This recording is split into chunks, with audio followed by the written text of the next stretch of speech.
All right, guys, here we go. This is my first episode of Feed the Faith Outdoors podcast. Just got this microphone. Hopefully, it sounds good. I'm no professional when it comes to recording audio or anything to do with podcasts, but I have a lot of outdoor experiences, good and bad, that I wanted to share with you guys. Basically, just talk about it, get your all's feedback, see what's working, what's not working. Those of you that don't know, my name's Eric Lowry, and I started a brand called Feed the Faith Outdoors, and it's focused on hunting, fishing, and Jesus, the most important thing in my life, because if it wasn't for Him, I wouldn't be here today, and that's the most important thing to me. So that's why I started Feed the Faith Outdoors, so I could glorify God in something that I love to do, and that's hunting and fishing. So that's me, and that's Feed the Faith Outdoors. But anyways, I've taken a few notes and jotted some things down, kind of a few topics that I want to go over. Basically broke it down into 3 segments. Segment 1, I'm going to go over what I'm going to be looking for in November. And I'm not a professional deer hunter by any means. I'm not like one of these guys that get to hunt every day. I mean, I still have to work and whatnot, but I've found some success in November. A lot of people have, and just going to talk about kind of what I try to do in November. Maybe it can help somebody out there. Segment 2, we're going to go over the details from scent control to access, scouting, etc. Segment 3, going to go over public or private land. That's kind of a big question, and a lot of people ask me all the time, are you hunting public or are you hunting private? So we're going to cover that in segment 3. Before we get started with segment 1, I want to give you guys a Bible verse. I'd like to do this at the beginning of every episode, so if you guys don't mind, I'd like to share my favorite Bible verse with you this morning. This is out of the New King James Version. It says, "Have I not commanded you, be strong and of good courage? Do not be afraid nor be dismayed, for the Lord your God is with you wherever you go." That's my favorite verse, and hopefully someone can use that this morning. If you're feeling afraid or scared, maybe you don't know the outcome of a situation you're in, just trust in the Lord and rely on Him, and He'll help you out there. So He's the most important thing in my life, and without Him I wouldn't be here doing this. So just wanted to give you guys that. Let's get started with segment 1. So in segment 1, we're going to cover what I look for in November.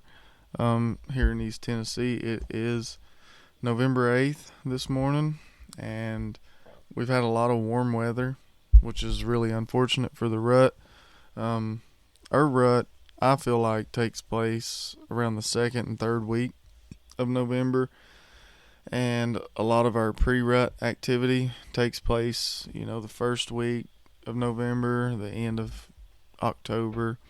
It seems like we're a week, sometimes 2 weeks behind, Midwest states. I feel like we're about a week behind Kentucky, so when their bucks are really hitting the pre-rut hard, I feel like we're still a few days behind them. I don't know exactly why. Maybe it's just East Tennessee. Maybe West Tennessee is a little bit different. And that's exactly why we're here on this podcast talking about it. And this is why I'm telling you my experience. Like I said, I'm not a professional. This is just what I've experienced in, the years that I've been hunting. In November, well, let's say, back it up a little bit. Late October, going into early November, I'm looking for scrapes. Really late October, I don't have a whole lot of scrapes popping up on the properties that I hunt. I've actually went to a couple public pieces. I mean, it's November 8th. It seems like this first week is, when all the scrapes have started popping up. In October, I didn't find any scrapes, so I was kind of getting frustrated, a little bit worried, but getting impatient, I guess. So that's another thing, just being patient and not getting discouraged. But I focus on scrapes, especially late October, early November. Those bucks are really starting to move around. They're starting to figure out what does or where. I mean, I feel like your older mature bucks, they know, but your 2 and 3 year old bucks, they're kind of still trying to learn things, figure out where the does are in November. So scrapes are important late October, early November for me. So I realized that, some of you guys may just be starting out. And if you don't know what a scrape is, you can look it up online so you can see kind of better pictures, or you can message me. I'll send you some pictures of some scrapes that I've found. But basically, a scrape is an area either in the woods, a field edge. I mean, they can be various places, but usually, more times than not, like 99% of the time, you have an overhanging limb, usually about waist high, somewhere in that area. They can be a little higher, sometimes lower, I guess, but usually about waist high. If you've got a limb that's up above your head, it's very uncommon that that's really going to be your scrape tree, unless that's really the only good tree for them to put a scrape on. They'll use it. They'll stand up on their back legs and make a scrape. But majority of the time, there's going to be overhanging limbs that are right at their head level, and that's going to be more comfortable for them to use. So a scrape, there's an overhanging limb, and they'll go right there where the overhanging limb is, and they'll rub their preorbital glands on the limb. This just leaves their scent behind them. They'll take their hooves and they'll paw the ground, basically exposing the dirt underneath, kicking out the leaves, tearing up the grass if it's on a field edge. So they do that so they'll urinate in the scrape. Not always do they do that. More times than not, I feel like they're leaving their preorbital gland scent on the limb as opposed to peeing in the scrape. But they do both. But so that's for you guys that don't really know what a scrape is. With all the talk about scrapes, it's easy to focus on them and forget about the food source, which is another thing that I really try to dial in November. Acorns are dropping, farmers are harvesting crop fields, the green stuff's all dying off. Food sources are changing rapidly, and that may require bedding areas to change or to move, or patterns of travel to the food source to change or move. So like learn how to identify white oak trees, red oak trees, whatever the food source may be that the deer are on at that time. And it can change day by day. If you can only hunt on the weekends, it's hard. It is really, really hard to pattern what these deer are feeding on. So if you can find a good oak tree, you can guarantee that at some point, if it's dropping acorns, they're going to be in there eating. So in November, I know it's easy to get hung up on rubs and scrapes, but just remember that those bucks don't have to check those scrapes every single day. They have to eat every single day. So don't get lost in all the buck sign. That's pretty much what I'd have to say about that. Don't get lost in all the buck sign. Remember, deer have to eat. The last thing that I'm going to talk about in this segment is doe bedding. Doe bedding is super important for me in November. I've had success hunting doe bedding in November. These bucks are coming in downwind of the bedding areas. They're going to swoop, to either side, whichever way the wind's blowing, and they're going to try to scent these does. They're not going to spend their time walking through the whole thing looking, visually checking. They are going to smell with their nose to see if any of those does are in estrus. And if they smell one that is, then they may go into the doe bedding area at that point and try to locate her. But if you can set up on the downwind side of doe bedding area, you'll find success. Whether it's young bucks, old bucks, it really, it doesn't matter. They're coming to check the doe bedding areas. So in November, 3 things: scrapes, food, and doe bedding. Like I said, with the food, they always got to eat. Scrapes are awesome. They're very hard to hunt sometimes though, so you got to be very careful with scrapes. Lots of times they're hitting them at night. If you can get a night, this is the one time that I really really like to hunt scrapes. So let's just say you got a heavy rain moving in at night, and it's supposed to rain, all night up until the morning. I really love to go and hunt those scrapes that following morning. It just seems like whenever it rains, for some reason, either they were bedded and didn't get to check them at night, or they want to go and freshen them up, first thing in the morning when the rain stops. So if you get a heavy rain at night and it's supposed to last all night, go hunt that scrape. Just make sure you're downwind. A lot of people don't take in the effect of downwind hunting a scrape, because these bucks can actually check the scrape just coming on the downwind side of it. That wouldn't necessarily apply to what I'm talking about this very instance, because I'm referencing them actually coming and freshening up the scrapes after rain. But if you're hunting scrapes and it's not after a rain, like I said, be aware that those bucks may swing by the scrape, whether it's 30 yards, 40 yards, 50 yards downwind of the scrape, to check it without even going up to the scrape. So sometimes they'll come through and check their scrapes downwind and never actually go into the scrape. So scrapes are tricky. They can pay off big time. Food is a safe bet. They always got food. And doe bedding, when nothing else works, you're not able to kill the deer on the food. You can't get to their bedding area where they're browsing during the day. They're feeding at night. Doe bedding is awesome. So those are the things that I'm looking for in November, and that's pretty much it. Let's jump over to segment 2, and segment 2 is the details matter. All right, guys, before we get started with segment 2, I'm gonna give you the Feed the Faith Outdoors tip of the week, and the tip of the week is 10 to 2. Yep, 10 a.m. to 2 p.m. This time frame in the woods is absolutely magical. It's the most underestimated time frame, period.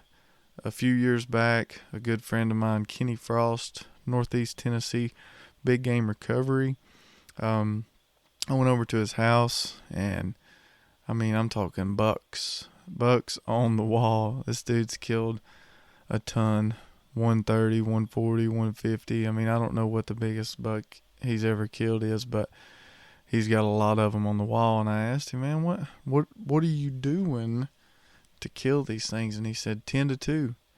I was like, what do you mean? He explained to me there's something about the 10 to 2 time frame. I don't know if it's when most hunters are leaving the woods and jumping deer, or I don't know if it has something to do with the moon, and when they bed down in the morning, they just get hungry between 10 to 2, whatnot. But he told me that. I started hunting 10 to 2, and it was literally a game changer. I know a lot of people use that phrase, but if you're not hunting 10 to 2, you're really missing out on probably one of the best time frames there is. So that's your Feed the Faith Outdoors tip of the week. 10 to 2, there's mature bucks moving midday. Most people have either came out of the woods or they're not quite yet in the woods, and those deer know that. You'll see. Just if you're not hunting 10 to 2, try it out. Let me know what you think. I'm trying to help you guys. Just things that I've learned, and that is one of the most important things I learned. So let's jump right in to segment 2. Segment 2 is the details matter. A lot of people just don't really pay much attention to the details when they're out there hunting. If you're walking in midday, if you're walking out midday, you need to be scouting. You need to be looking. You need to notice the subtle things. There's times that I can go in the woods and I'm walking on a deer trail, and I can see literally where the deer have drug their feet and kicked up the leaves. I mean, it's little subtle things that if you slow down, take your time, look at the tracks, put your fingers next to them, start judging how big the tracks are. Get a comparison. When you see a big buck track, you're gonna know it because you've been looking at all these tracks, and they're usually a certain size. And if you can find a buck track, he's in the area at some point in the year. He's in the area, and you can bet on it being pretty fresh, I would say. There's times where you may be able to find a track that's pretty old and he's definitely already moved out. But pay attention to the tracks, pay attention to the details. There's details that we don't pay attention to that can make or break your hunt. Little things when it comes to scent control, like wearing your boots, pumping your gas in your boots. That's one of the worst things you can do, because we all know how gas smells, and if you get that on the bottom of your boots and you walk to your favorite tree stand, it's leaving a scent trail the whole way. So the details, man. I like to wear my base layer, and then I'll put a layer of clothes on to ride to where I'm hunting at. And then whenever I get to where I'm hunting at, I'll usually, put on my outer layer, and that way I don't, come in contact with whatever's in the seat. Eating my gas station chicken biscuit, wiping my hands on my pants. All that stuff can make a difference in whether you kill a deer or not. And if you're like me and you have to work a lot, you don't get as much time as you would like in the woods. You got to make every time you go out count. So pay attention to the details, scouting in and out. Pay attention to your access when you're going in where you're hunting. Make sure that, whenever you're walking in, that the wind isn't blowing right into the bedding area, where the deer are supposed to be. It's the little things that'll make you a better hunter that will, help you find more success. That's pretty much all I have to cover in segment 2. The details matter, because they really do. There's a lot more. There's a lot more that I can go into, but as far as just, I think the details as far as scouting in and out, paying attention to the wind, doing those things, that's gonna make you a better hunter. So let's move over to segment 3, and this is one that is pretty easy to talk about because there's a lot of things to talk about with it. Segment 3 is public or private. I always grew up hunting public land. That's really all we had to hunt until my parents eventually got a little 40-acre farm that I could hunt some. But for the most part, I just hunted public land till I really started being able to drive and work and ask people on my own to get some permission to hunt and whatnot. But things are different. Things are different on public land than they are on private land. But the reality is there are good opportunities on both. I think the biggest difference is if you have sole permission to a private property, it's a little bit easier to control, what the deer are doing, as far as if you're planting food plots, if you're making bedding areas, doing those type things. You can kind of manipulate the habitat. Obviously, you're able to control the hunting pressure. That makes a huge difference, especially mature bucks. If that's what you're chasing and you're able to do those things, I feel like, you can have a higher success rate when you're controlling, the property, as far as pressure, food, bedding areas, whatnot. But that's not to say that on public land there's so many opportunities. I mean, there's a lot of food out there for deer. There's a lot of hunters too, so you got to be really smart when you're hunting public land, especially if you want to kill a nice buck. You got to be smart. You got to think outside of the box. You have to understand that those deer know where the hunting pressure is coming from. They know where the deer know where the hunters are coming in at. They know where they're going to. They know where they're not going to. So when you're hunting public land, a major factor has to be other hunters. So that I feel like that is really the biggest difference, is being able to control the environment, be able to control food plots and whatnot, and the hunting pressure. The biggest difference for public or private for me. And, know what a good deer is. That's a big difference as well. On some pieces of public land, a good deer may be 110-inch 7-pointer. That's a good deer because there really just isn't that many decent bucks. They don't reach the 3, 4, 5, year age range. And the bucks that do are really, really, really hard to find. So if they're there, and if that's what you want to hunt, then by all means, go after it. You can get him, but know what kind of deer is in the area. Know what you want to take, something that you would be happy with. It don't matter if it's a little spike. It don't matter if it's a big 150-inch 10-pointer. If it makes you happy, you're the one buying your license. So by all means, hunt what makes you happy.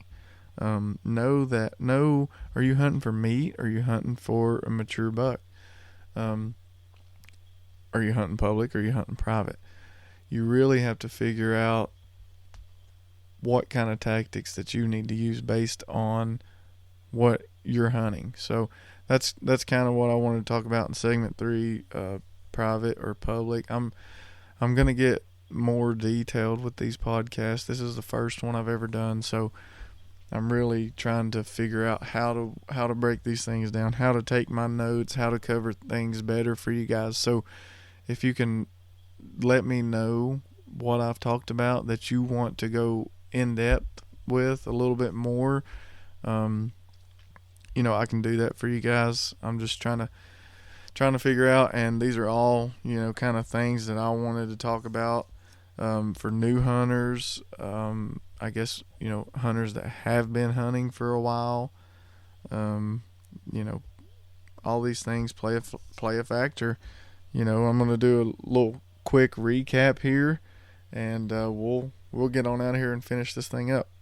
So for a quick recap of what we've went over today, segment 1, we covered what I like to look for in November: scrapes, food, doe bedding. Segment 2, we discussed the details, scouting, in and out, slowing down, paying attention to tracks, trails, pretty much anything that would show you where the deer are at. Pay attention to the details when it comes to your scent. Don't be wearing your boots out there and pumping gas and trampling through the woods, because that's going to lower your success rate for sure. And in segment 3, we talked a little bit about private or public land, and I hunt both. I've always hunted both. I enjoy hunting both. Like I said, there's difficulties with each one. Deer are different at each one. The public land, you got to keep in mind there's other hunters. Go where the other hunters aren't going, or go where the hunters aren't going correctly. You go there correctly.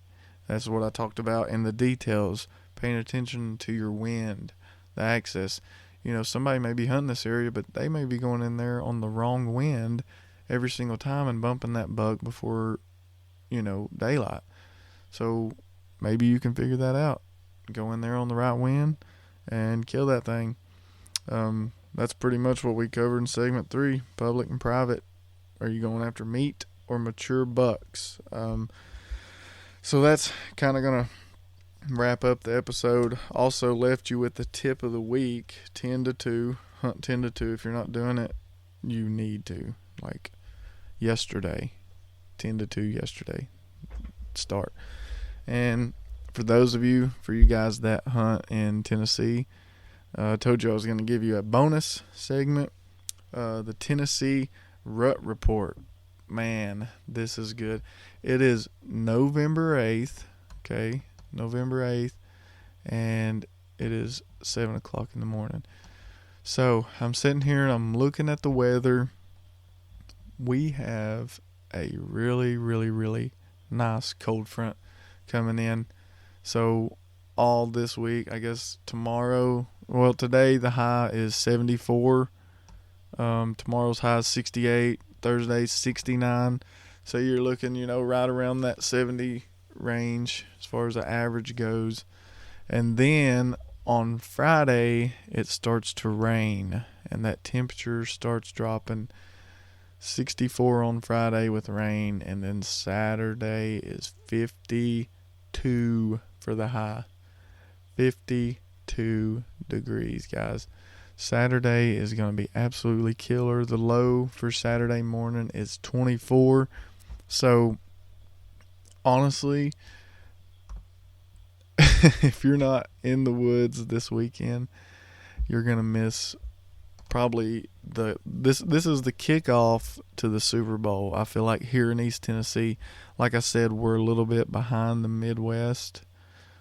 They may already be experiencing some good rut activity the first week of November, but here in East Tennessee, in my area, we've not had a lot of rut activity at all. I mean, you've got the little bucks that'll come in and bump the does. And I mean, you've got your outliers. You've got a doe or two here and there probably already came into estrus or whatnot. But the majority, the action is coming this weekend.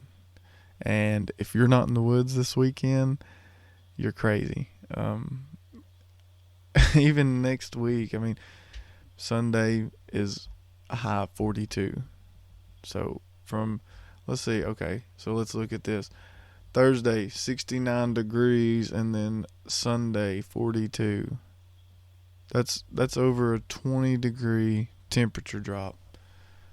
Get in the woods this weekend. Get downwind of those doe bedding areas. Hunt the scrapes. Hunt the food source. Whatever you feel confident in. Whatever you think you're going to kill that buck in. Use the wind to set up on him. And I hope that you find success. Tennessee Rut Report this weekend is going to be great. I hope you guys have had a wonderful deer season so far. I've not been out as much as I would like to, just on account of work and, new business and everything. I'm doing a lot of interior and exterior remodeling. Got to pay the bills. So, for those of you that like to hunt and fish and you work hard, you love the good Lord, and you provide for your family, that's what I'm trying to do too. I just like talking about deer hunting. So this is the first episode of Feed the Faith Outdoors. I'm sure as I go along, this is going to get a lot better. I'm sorry if the audio isn't the best. I'm going to learn more as I go. Like I said, I'm not a professional, and I'm by no means a professional deer hunter, but I love to talk about deer. So that's why I'm on here. This is the first episode of Feed the Faith Outdoors. I'm your host, Eric Lowry. Let's wrap this thing up. Get out of here. Let's go to work. 7:30 in the morning, baby. Woke up early to give you guys this one. Huge cold front coming in. I knew that, I wanted to get you guys on the right track as far as let's get pumped up. Let's get excited. Deer season is here. What we've always waited for, the rut. Every year we think about this. And here in East Tennessee, it's about to kick off. Saturday is going to be lit. Feed the Faith Outdoors.